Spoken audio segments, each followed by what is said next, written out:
जय हिंद मित्रांनो, एक्झाम जागर या एज्युकेशन यूट्यूब प्लॅटफॉर्मवर तुम्हा सर्वांचं पुन्हा एकदा स्वागत आहे. मित्रांनो, या आधीच्या सत्रामध्ये तुमच्यासाठीचा प्रश्न होता 2024चा गणितातील सहस्र रामानुजन पुरस्कार कोणाला जाहीर झाला आहे. या प्रश्नाचं योग्य उत्तर आहे पर्याय क्रमांक 3, म्हणजेच यंदा हा पुरस्कार अलेक्झांडर डन यांना जाहीर झालेला आहे.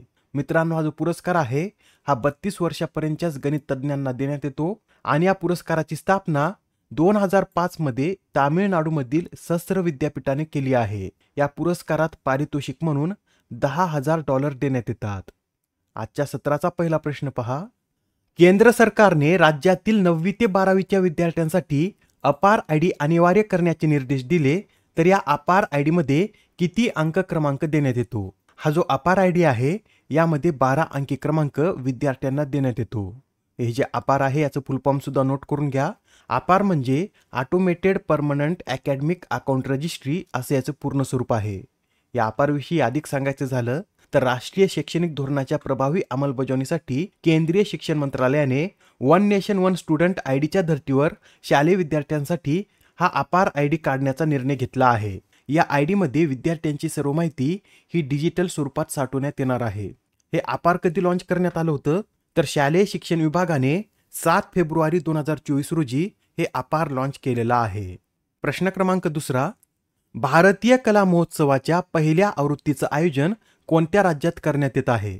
तर हा जो भारतीय कला महोत्सव आहे याच्या पहिल्या आवृत्तीचं आयोजन तेलंगणा या राज्यात करण्यात आला असून या महोत्सवाचं उद्घाटन 28 सप्टेंबर रोजी राष्ट्रपती द्रौपदी मुर्मू यांच्या हस्ते करण्यात आलेला आहे. हा महोत्सव 6 ऑक्टोबर पर्यंत सिकंदराबादमधील राष्ट्रपती निलयममध्ये पार पडणार आहे. या महोत्सवाचं आयोजन राष्ट्रपती निलयमने ईशान्य क्षेत्र विकास मंत्रालय तसेच सांस्कृतिक मंत्रालयाच्या सहकार्याने केला आहे. या महोत्सवाचा उद्देश काय आहे तर ईशान्येकडील राज्यांचा समृद्ध आणि वैविध्यपूर्ण सांस्कृतिक वारसा पर्यटकांसमोर मांडणे हा या महोत्सवाचा उद्देश आहे. बरे, राष्ट्रपती निलयम नेमकं काय आहे तर हे भारताच्या राष्ट्रपतींसाठी एक खास हिवाळी विश्रामस्थळ असून हे विश्रामस्थळ तेलंगणामधील सिकंदराबाद येथे स्थित आहे. आता हा प्रश्न पहा. क्वाड या संघटनेने इंडो पॅसिफिकसाठी मैत्री हा सागरी उपक्रम लॉन्च केला, तर या उपक्रमाच्या पहिल्या प्रशिक्षण कार्यशाळेचे आयोजन कोणत्या देशात होणार आहे. तर हा जो मैत्री उपक्रम आहे याच्या पहिल्या प्रशिक्षण कार्यशाळेचं आयोजन आपल्या भारतामध्ये होणार आहे. भारत 2025 मध्ये या मैत्री उपक्रमाच्या पहिल्या प्रशिक्षण कार्यशाळेचं आयोजन करेल. मैत्रीचा इथे फुल फॉर्म सुद्धा नोट करून घ्या. मैत्री म्हणजे maritime initiative for training in the Indo Pacific असं याचं पूर्ण स्वरूप आहे. बरं, या क्वाड संघटनेची 6वी बैठक कुठे पार पडली आहे तर अमेरिका या देशामध्ये या क्वाड संघटनेची 6वी बैठक पार पडली आहे. क्वाडमध्ये ऑस्ट्रेलिया, भारत, जपान व अमेरिका या 4 देशांचा समावेश असून क्वाड या गटाची कल्पना 2007 मध्ये जपानचे तत्कालीन पंतप्रधान शिंजो ॲबे यांनी मांडली होती व त्यानंतर क्वाडची पहिली बैठक ही 2021 मध्ये अमेरिका याच देशात पार पडलेली आहे. आता हा प्रश्न पहा. भारतातील पहिल्या सुपर कॅपॅसिटर मॅन्युफॅक्चरिंग प्लांटची स्थापना कोणत्या राज्यात करण्यात आली. तर आता भारतातील पहिल्या सुपर कॅपॅसिटर मॅन्युफॅक्चरिंग प्लांटची स्थापना ही केरळ या राज्यामध्ये करण्यात आलेली आहे. केरळचे मुख्यमंत्री पिनराई विजयन यांनी 1 ऑक्टोबर रोजी या प्लांटचं उद्घाटन केलं असून हा प्लांट केरळमधील कन्नूर येथे स्थित आहे. यासच हे सुद्धा लक्षात ठेवा, भारतात जगातील सर्वात मोठा अक्षय ऊर्जा पार्क हा गुजरातमध्ये निर्माण करण्यात येत आहे. भारतातील पहिला CO2 पासून मिथेनॉल प्लांट हा महाराष्ट्रातील पुणे येथे स्थापन करण्यात आला आहे. देशातील पहिले डिजिटल कोर्ट हे केरळमध्ये स्थापन झालं आहे.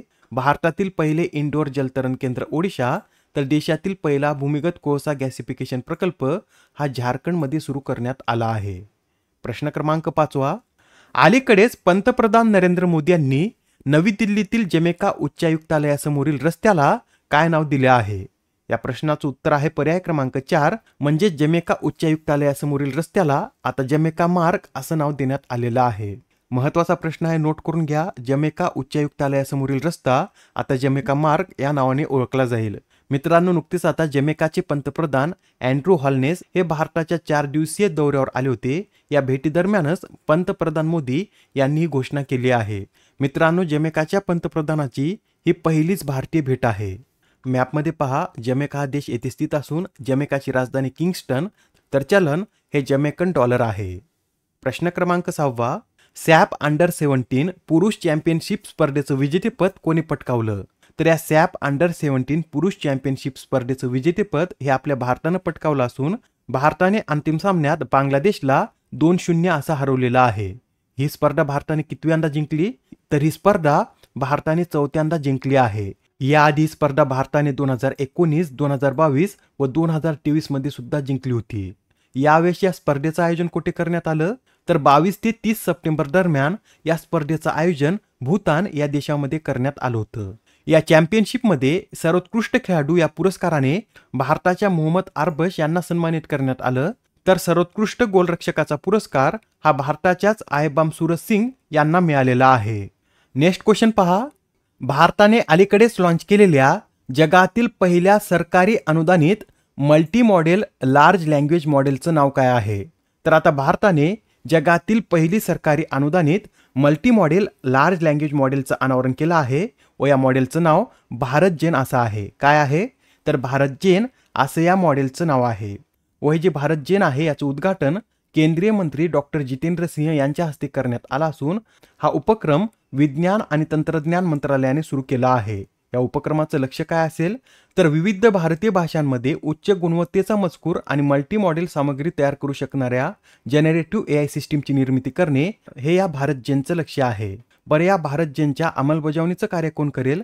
तर IIT बॉम्बे हे या भारत जेनच्या अंमलबजावणीचं कार्य करेल. प्रश्न क्रमांक 8. कोणत्या राज्याने शहरी प्रशासन निर्देशांक म्हणजेच अर्बन गव्हर्नन्स इंडेक्समध्ये पहिलं स्थान पटकावलं आहे? तर या अर्बन गव्हर्नन्स इंडेक्समध्ये केरळ या राज्यानं पहिलं स्थान पटकावलं असून केरळला यात 100 पैकी 59.31 गुण देण्यात आलेले आहेत. केरळनंतर यात दुसऱ्या क्रमांकावर कोणतं राज्य आहे? तर ओडिशा हे 55.10 गुणासह या रँकिंगमध्ये दुसऱ्या क्रमांकावर आहे. बरं, हा अर्बन गव्हर्नन्स इंडेक्स कोणाद्वारे प्रकाशित करण्यात आला? तर प्रजा फाउंडेशनद्वारे या अर्बन गव्हर्नन्स इंडेक्सचं प्रकाशन करण्यात आलं आहे. आता हा प्रश्न पहा. इंडियन न्यूजपेपर सोसायटीचे अध्यक्ष म्हणून कोणाची नियुक्ती करण्यात आली? तर आता इंडियन न्यूजपेपर सोसायटीचे अध्यक्ष म्हणून श्रेयम्स कुमार यांची नियुक्ती करण्यात आलेली आहे व या इंडियन न्यूजपेपर सोसायटीचे उपाध्यक्ष म्हणून करंदर डा हे कार्य करतील.